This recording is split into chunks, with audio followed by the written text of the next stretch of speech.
What tip is Megan on, Mike? She's on tip 2. Tip 2. It's the new movie that has critics Stay here waiting. to So the live what's shot, all the Mingo buzz Park. about? Hear it from its leading man, Hugh Jackman, only on 60 Minutes tonight. On television, online, The guys on out the in the go, studio just and prompt now free on until we get through the iPad. live shots, and then Marcus will CBS come News. out.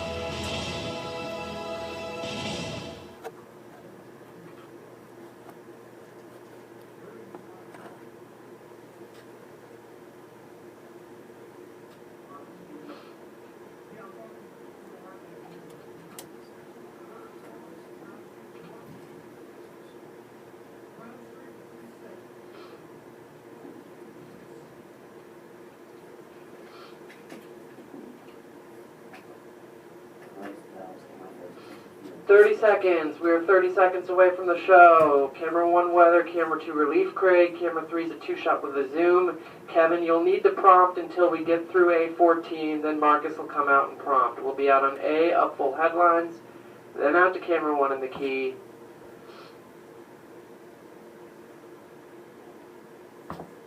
Ten seconds. 5, stand by. Now on KMTV Action 3 News, teenager killed. What neighbors heard before the disturbing discovery. Also, a piece of Omaha history about to go on the auction block. And we're tracking a wicked winter storm blasting the upper Midwest. More than a foot of snow in some parts. Live from the Journal Broadcast Group studios, KMTV Action 3 News starts now with your Weather Alert First forecast.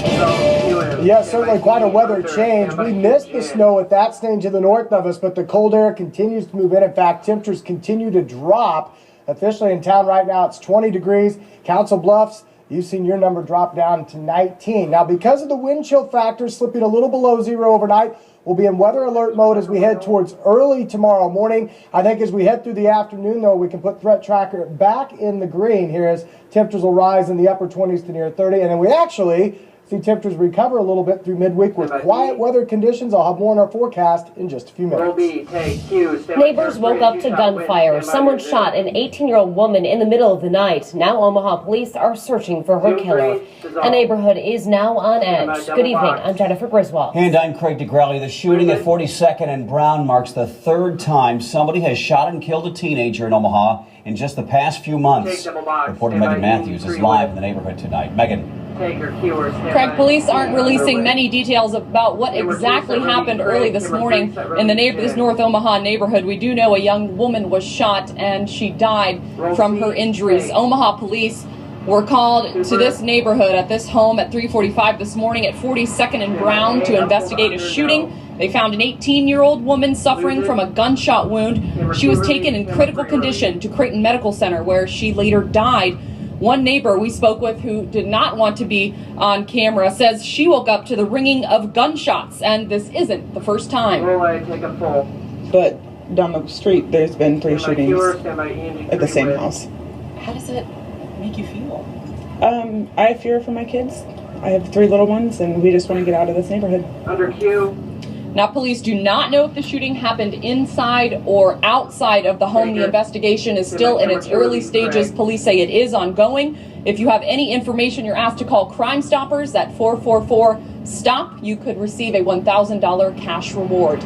We're live at 42nd and Brown tonight. Megan Matthews, KMTV Action 3 News. An autopsy will determine how a 22-year-old college student from Omaha died in St. Paul, Minnesota.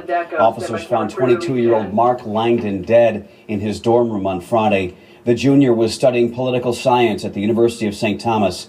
Investigators do not suspect foul play. The presumed deaths of 2 Iowa girls have prompted a lawmaker to want to reinstate the death penalty. Iowa State Senator Kent Sorensen says he will introduce a bill in January. He says the discovery of 2 bodies believed to be those of Elizabeth Collins and Lyra Cook has brought the death penalty issue to the forefront. Iowa Democrats say there isn't enough support for capital punishment. The state abolished it in 1965. An amusement park, swimming pool, and banquet hall provided tons of memories from Omahans at 78th and Cass. And now the pieces of history are for sale. KMTV Action 3 News reporter Rebecca Ray joins us live from Peony Park with the latest. This site is where thousands of families once enjoyed lots of fun at Peony Park. Now those who loved it will have a chance to own a piece of its history. At 14, Carl Jennings started his obsession with Peony Park. Now later, years later, decades later, he's giving it all up, ready to share his collection with the world. A basement and 4 storage sheds across Omaha is where much of Peony Park is found a home. Vintage arcade games, jukebox, antique signs, all sorts of memorabilia from every part of the park will be auctioned off on December 15th. Jennings says it's time to move on, even though it's clear the decision isn't easy. It's hard work. It's like seeing a friend go out the door. You know, it's a lot of memories. Every piece you pick up has a story to it. Under 2.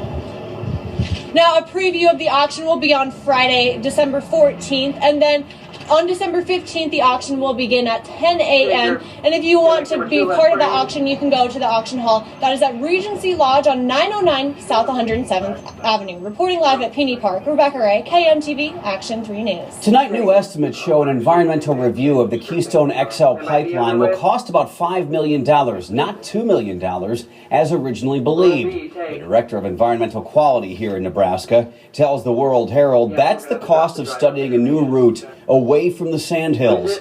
The pipeline company, TransCanada, is footing the hefty bill after the state legislature passed a measure saying it should not be the taxpayers' responsibility. Encouraging news tonight about rebuilding the levee system along the Missouri River from Omaha to Rulo.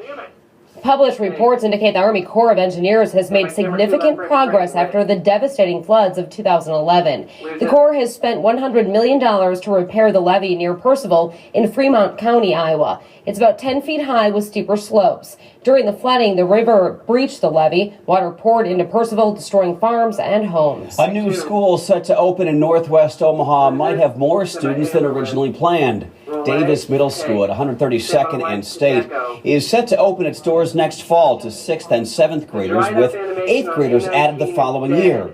Tomorrow afternoon, the Omaha School Board will talk about a plan to have 8th grade classes start right from the beginning. It's a crucial week for the 3 finalists for school superintendent. The Omaha School Board is holding public forums to meet the superintendent candidates on Tuesday, Wednesday, and Thursday. Iowa City Superintendent Steve Murley will be in town first, followed by Dr. Carrie Wright from Washington, D.C., then Mark Evans from Andover, Kansas. The meetings will be at the OPS headquarters at 30th and Cumming. For an in-depth look at the 3 candidates, go to our website, action3news.com. We need rain, the message from the governor to state farmers. Governor Dave Heineman says if this summer's drought carries into 2013, it could lead to water wars. The governor spoke at the Nebraska Farmers Union Convention on Friday in Grand Island. He says limited resources could pit farmers, businesses, and cities against one another. He credits Nebraska's irrigation systems for being able to manage this year's drought. Our stretch of warm weather has kept Omaha snow-free for nearly 10 months.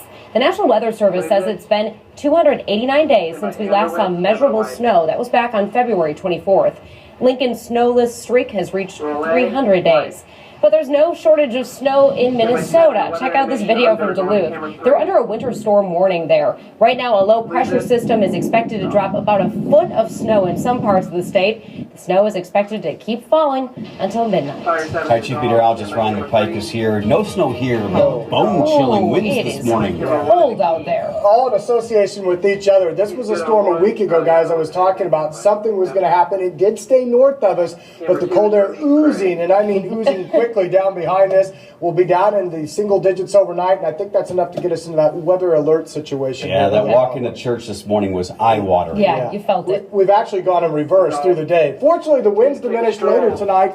That's a really, really good thing for us because it's already 14 degrees in Norfolk. Columbus, you're down to 17, 19 for Tacoma and Fremont. Again, pretty close to 20 degrees here in the metro and many other spots into western Iowa. Still holding on to the low to mid-20s, but you folks, too, will be dropping off rather quickly as we head through the rest of tonight. Here are the current wind chill factors. Again, a lot of 3s and 4s. Fortunately, still above 0 out there right now. Papillion 4, Bennington 3. You step outside in Fremont, it feels like 1 above. So we'll dip a little below 0 at the wind chill factors tonight as our air temperatures fall from the teens down to about 7 above. So that's why we're thinking weather alert mode. Again, it's the first real nasty blast of cold air we've seen this season.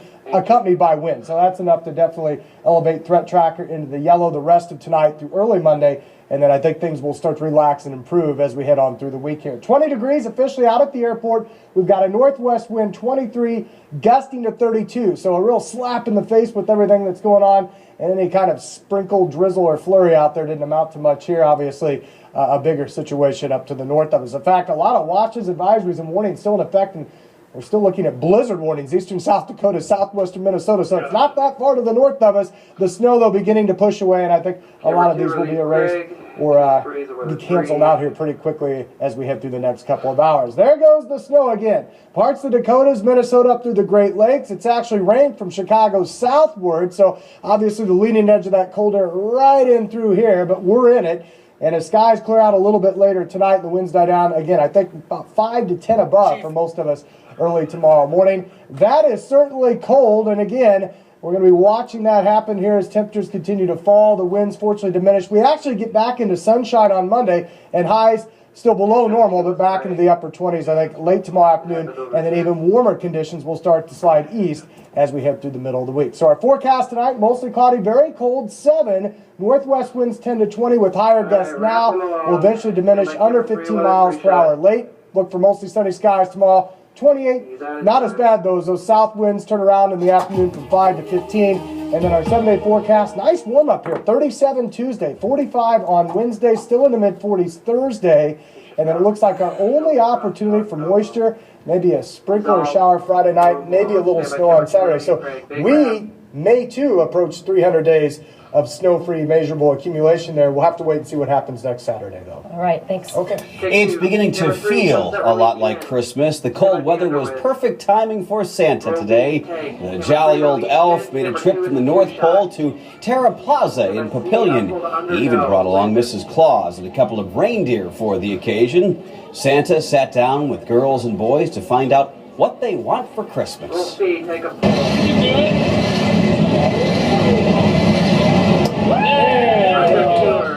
Batter up for a great time. Today, Big Brothers Big Sisters of the Midlands kicked off their annual holiday carnival. The kids and their mentors played some games and had some tasty treats. The carnival is one of the most anticipated events of the year. Big Brothers Big Sisters says they're always looking for more volunteers to help out the kids on their waiting list. With heavy hearts, the Dallas Cowboys took the field today.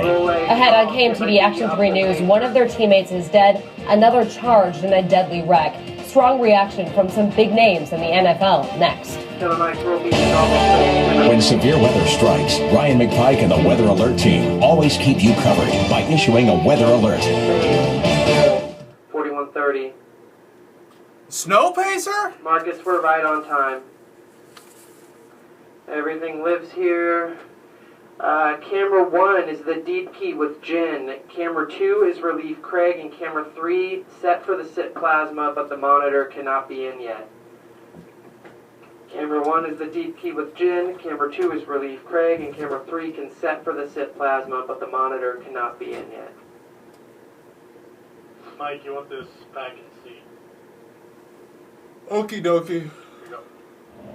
The Dallas Cowboys leaned on each other, and at least one player broke down in tears.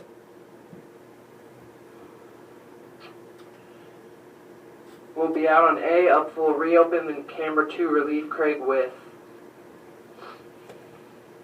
If you want to go ahead and give them a heads up on this one as well, Lane, their 2-shot for the bump will be on camera 2. Their 2-shot for the bump will be on camera 2. I'm recording you guys. Cool. That means when people ask how awesome we are, you can just play them this recording. And let them be disappointed?